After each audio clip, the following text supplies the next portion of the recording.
তোমার মায়ে পাস করছে নি? হগো করছে করছে। কত নাম্বার পাইছে? পাইছে ভালোই পাইছে, 70-80 করে একটা সাবজেক্টে 70-80 করে পাইছে, তো ভালোই পাইছে। এই পড়ে না বুঝলি, পড়লে আর একটু ভালো পাইতো, পড়তেছ না একদম। জায়গা গো, আরে বউ না যাইতে সোগা তুমি, বউ না না বইতাম না, আমি আবার আমু সামু তার আবার যামু, দেখি তার কি অবস্থা। ও আচ্ছা, তাহলে আরেকদিন আয়ো। হ আরেকদিন আমি আজকে জায়গা ওই তো বাইরে গেছে মানুষের বাড়ি মানুষের তুলাবানের খবর লইতে যায় দেখো নিচের বাড়ির খবর লইতে। কি গো মা, তুমি দিয়ে অনেক মিথ্যা কথা বল শিখে নিছো, তুমি যে আন্টির কাছে কইলে আমি 70-80 নাম্বার পাইছি, তোমাকে কি করা লাগে মিশা মতো, নাহলে আমার কি দরকার মিশা মতো কনে মাঠে বসছিলাম মিশা মতো কথা।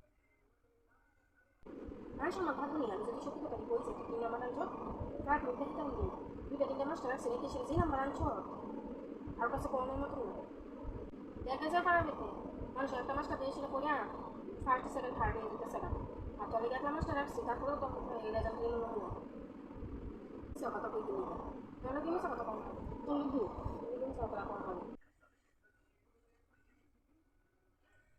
আমি পরীক্ষা হলে যাই পড়া বিলে থেকে দেখে আমার দোষ না, দোষটা আমার দোষ।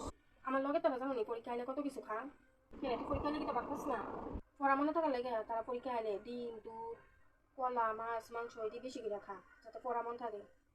কেন তোর কি তো কিছু খাওয়াই না, কিন্তু পরীক্ষা এলে তো আমি খাই না, তুমি ভাবে করতেছো তুমি লাগে তোর আমি কিছুই খাওয়াই না। আর এই পরীক্ষা এলে খাইলে পড়া মনে থাকে এলাকা তারা আমার থেকে বেশি নাম্বার পা, আমি তো সারা মাস সারা বছর খাই কিন্তু পরীক্ষা এলে তো আমি খাই না, তারা পরীক্ষা এলে খা তুই সারা মাস খাস, তার প্রতি বেশি খাওয়া দরকার।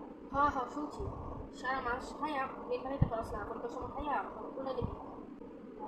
তুই যে ভালো নাম্বার পাইছিস তুই আর কারণে কইস না রাস্তা পাইবি, ওই গো ভালো নাম্বার পাইছি 35 32 30 এমন করে আমি নাম্বার পাইছি, এলিগে তো কইতেছি এত ভালো নাম্বার করছো এত ভালো রেজাল্ট করছো তুই কারণ করিস না যে তুমি এত ভালো নাম্বার পাইছো, তারপর দাদা বাবা হয়েছে একটা দেখা গেছে ধ্বংস করতে গেলে